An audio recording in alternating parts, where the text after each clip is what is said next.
Shoulder glide क्या position होगा और किस तरह से ग्लाइड देंगे और कितना ट्रैक्शन देगा, ये बहुत इंपॉर्टेंट है, ठीक है ना।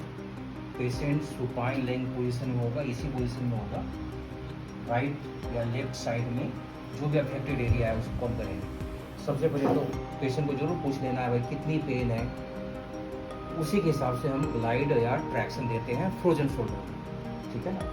तो सबसे पहले तो हमने मूवमेंट करके देख लिया कितनी मूवमेंट है और कितने मूवमेंट को हमने रेंज करना है, हमें पता तो चल जाए ना कि कितना रेंज है और किसको हमने बढ़ाना है, उसी रेंज को हम बढ़ाएंगे भी। अब जो फ्री रेंज है उसी रेंज में अगर आप ग्लाइड देंगे या उसी रेंज में आप ट्रैक्शन देंगे तो शायद उतना इफेक्ट नहीं आएगा जितना इफेक्ट अगर आपको पहले से पता चल जाए कि किस रेंज में हमने ट्रैक्शन देना। सबसे पहले तो इस तरह से ग्रिप करेंगे यहाँ से, और ट्रैक्शन देने का तरीका है ना, ये स्टेप वाली पोजीशन में होंगे। और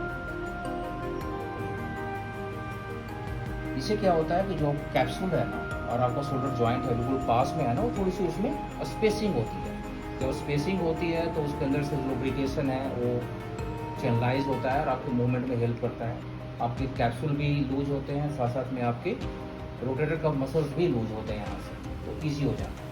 तो इस तरह से आप इंटरमीडिएट बीच में 5 ग्लाइड दिया, ठीक है, फिर छोड़ दिया। पेन कितना है पेशेंट से पूछना जरूर है, पेन नहीं होना चाहिए ज़्यादा, है ना।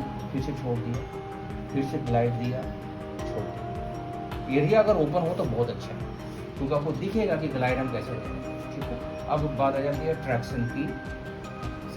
ट्रैक्शन दे दिया हमने, ग्लाइड की आती है बात। इसमें ग्लाइड क्या क्या देते हैं, एक तो सिफेलिक देते हैं, सेकंड कोडल देते हैं, एक एंटीरियर एंड पोस्टीरियर। अब ध्यान इसमें इम्पोर्टेंट क्या है कि आपको इस तरह से हाथ को सपोर्ट करना है, पूरे लिम्ब को ना अब आपके अपने हाथों पर सपोर्ट करना है, और आपका जो हैंड है वो नियरर टू ज्वाइंट होगा, इतनी दूर से नहीं। जैसे ये ज्वाइंट है इसके पास में होगा ये, इस तरह से, ठीक है ना।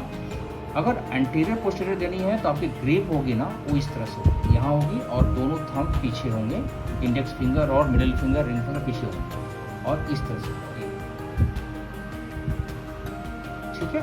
हल्का सा ट्रैक्शन देंगे पहले, फिर ग्लाइड एंटीरियर पोस्टीरियर ग्लाइड देंगे। अब देना है आपको सिफेलिक एंड कॉडल। सिफेलिक है ना हेड की तरफ, कॉडल का मतलब टेल की तरफ।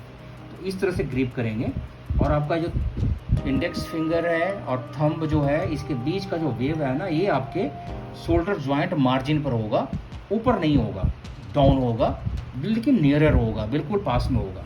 और इस तरह से फिर ये ग्लाइड दे रही है ना, तो अप एंड डाउन। इसमें पेशेंट को पेन भी फील होता है, तो पहले आप हल्का सा ट्रैक्शन दोगे, ट्रैक्शन देने से स्पेसिंग आ गई। देखो ग्लाइड देने से पहले हमने ट्रैक्शन दी थी, अब ट्रैक्शन के बाद आपको ग्लाइड देनी है। ये नहीं कि पहले ग्लाइड दिया फिर ट्रैक्शन दिया, पहले ट्रैक्शन देकर स्पेसिंग करते हैं फिर ग्लाइड देते हैं। तो इस तरह से हल्का सा ट्रैक्शन दिया और अप एंड डाउन, इस तरह से। कोई दिक्कत आपको? इसी में हल्का सा ट्रैक्शन दिया और इंटरनल रोटेशन एक्सटर्नल रोटेशन किया, क्योंकि पेशेंट को यही मूवमेंट नहीं होती, रोटेटर कफ के मसल टाइट हो जाते हैं ना, तो ये अंदर नहीं आएगा, ये बाहर नहीं जाएगा।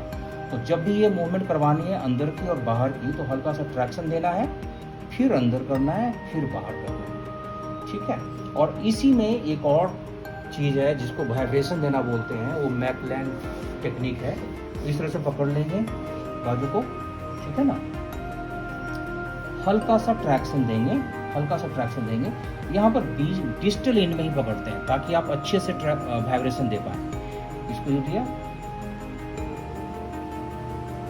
बहुत मामूली सा स्मॉल एम्पलीट्यूड वाइब्रेशन देनी है, ताकि लूजनिंग, बेसिकली लूजनिंग के लिए देते हैं, ठीक है।